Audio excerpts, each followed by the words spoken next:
Թումանյանն աշխարհճանաչողության իր առաջին դասերն առել է Լոռում հայրենի տեսեղում, որտեղ կատարվող ամեն բան խոր հետք էր թողնում Մանուկ Հովհաննեսի հոգում։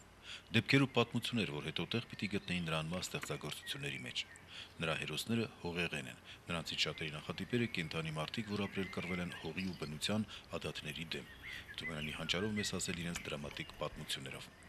Նրանցից մեկն էլ 11-ամյա Մարոն է, մեծ լոռեցու մոտ 9 տարեկան, տաղաչափության հրամայականով։ Հովիկ Անտոնյանն է, Թումանյանի անբախտ Մարոյի զարմիկը։ Մարոն իսկականից եղել է հորս քիրն է ելել Մարոն։ Մարոյին 9 թե 12 տարեկան ելել տվել են մի հատ չոբան կարոյի։ Այդ չոբան կարոյին նա չի սիրել, երեխա ելել, եկել է հոր օջաղն եկել, հերն ասել է մրոտեցիր անունս։ Ծեծում է ալեւոր հայրը Մարոյին, իսկ մայրը մինչև հոր բարկությունն անցնելը պատասխանում է նրան ցուրտ մարակում։ Այնտեղ էլ մրսում հիվանդանում է Մարոն ու կարճ ժամանակ անց վախճանվում։ Երբ որ Մարոյին տանելիս են եղել թաղելու, երեսին կարմիր շոր է ձգած եղել,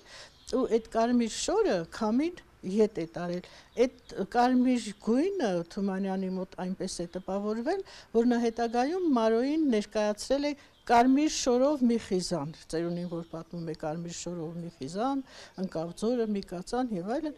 Գյուղից հեռու մինչ այսօր կա ուռենի մի սգվոր։ Այն մենավոր ծառի տակ փոսփորեցին մի խորին, առանց ժամ ու պատարագ մեջը դրին Մարոյին։ Այն սև քարն էլ տաշեցին, բերին վրեն քաշեցին։ Մարոյի գերեզմանն է։ Վաղուց այլևս գյուղի եզրին չէ։ Գյուղը մեծացել ու ընդարձակվել է, գերեզմանն էլ հայտնվել է գյուղի կենտրոնում։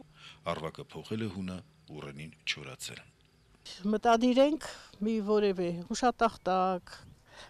դնել, հետո ուռենի տնկենք։ Իրական է նաև Գիգորի պատմությունը։ Գիգորի նախատիպը Թումանյանի ազգականն է, Ստեփան Թումանյանը։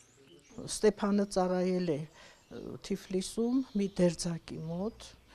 այնտեղ է մրսել, հիվանդացել, բերել են գյուղում է մահացել ու Ստեփանի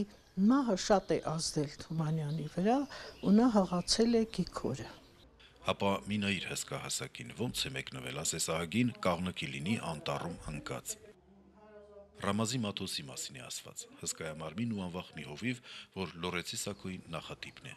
Անուշի պատմության հիմքն էլ Դսեղցի հայտնի ղաչաղ այսպես կոչված Չոփուրի տղերքի աղջիկ փախցնելու պատմությունն է։ Մոսին ու Սարոն Թումանյանի քեռիներն են։ Ենթադրվում է, որ ուղղակի քեռիների անուններն է դրել։ Այսպես ենթադրվում էր։ Վերջերս սակայն տպագրված Պողոս Արմենակ Լազիսյանի Մուսալերան ողջույնը գրքում կա մի հուշագրություն, ըստ որի հայրենական պատերազմից հետո Դսեղի դպրոցի շինարարության ժամանակ հուշապատումի հեղինակին ցույց են տվել մի ալևոր մարդու եւ ասել են, թե Մոսին է։ Զրույցի ժամանակ 90-անց Մոսին արտասվել ու պատմել է իր դաժան կյանքի, զղջումի եւ ամեն օր Սարու ու Անուշ կանչելու մասին։ Դսեղն այսօր էլ թումանյանական է եւ գուցե ամեն օր մի նոր պոեմի, մի նոր պատումի արժանի պատմություններ են հյուսում, որ վարպետի գրչով անմահության են արժանի։ Անմահության, քանի որ նրանց հիմքում մեզ բոլորիս ընկալելի հաճախ դաժան, սակայն իրականության պոետիկ նկարագիրն է։ Իսկապես նա ապրել է։ Դու ինքդ էլ դսեղցի ես, այդ վշշոցն էլ ես լսում, այդ կայծակի ձայնն էլ ես լսում, անձրևն էլ, այդ հանդերն էլ ես գնում, ու զգում ես, որ ինչքան իրական են նրա զգացողությունները, նրա ապրումները ինչքան իրական են։ Հենց նրա մեծությունը դրա մեջ է, որ իրական են։ Հրաչապապինյան, Վահե Աղամյան, Արման Տիտանյան, Առաջին ալիք։